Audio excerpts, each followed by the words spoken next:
All right, guys, so you just saw how the Americans were able to defeat the British at the Battle of Yorktown. But as you can see here, even though Cornwallis surrenders in 1781 to George Washington, the war is not going to officially be over for 2 more years. And so basically, here's what happened. After the Battle of Yorktown, KG3 realizes this war, it just can't go on anymore. Now that France is here to help George Washington and his army, they're just together stronger than the British. And so they decide it's time to end this war. And to do that, you need to sign a peace treaty.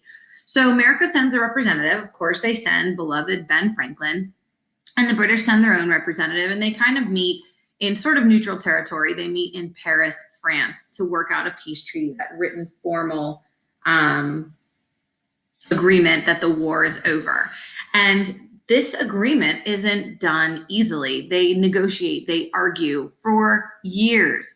And finally, on September 3rd, 1783, they come to an agreement. This peace treaty is called the Treaty of Paris. So it's named after where it was signed, and the war is officially over. So just to give you an idea of what some of the things were in the Treaty of Paris that they agreed upon, first of all, Ben Franklin said, and he really needed this to happen, that the British needed to pay money to help repair some of the towns that were destroyed in the war. For example, the most obvious one, Yorktown. You can imagine after 20 days of being fired upon by cannon fire, that the town of Yorktown, a town that colonists lived in before Cornwallis took it over, was going to be destroyed. And Ben Franklin felt like that should be the job of the British to pay money for that. And so eventually KG3's representative agreed with that. The British had some demands of their own. The British demanded that the loyalists in the colonies would be treated fairly and without punishment after the war. Now, Ben Franklin agreed to that in the Treaty of Paris, but he can't really control the actions of the colonists back in the colonies, or now back in the United States of America. But the loyalists, a lot of them ended up moving to England after the war, just based on how they ended up getting treated.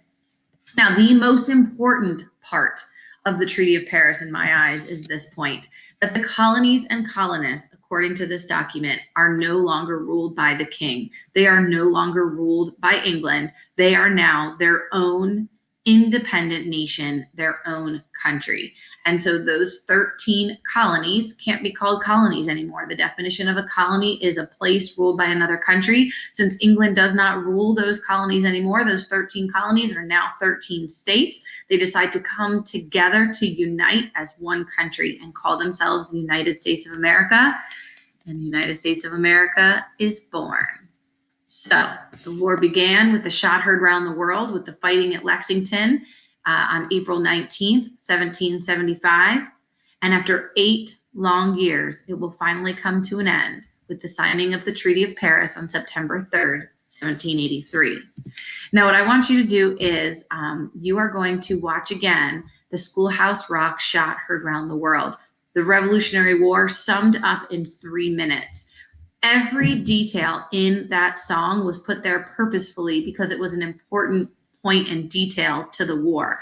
I want you to look at that song again, and you should understand most of it. If there's something from that song you still don't understand, send me an email and I'll explain it to you, or find some video to kind of help explain it. So I hope you enjoyed learning about the events that led up to the Revolutionary War and the Revolutionary War itself.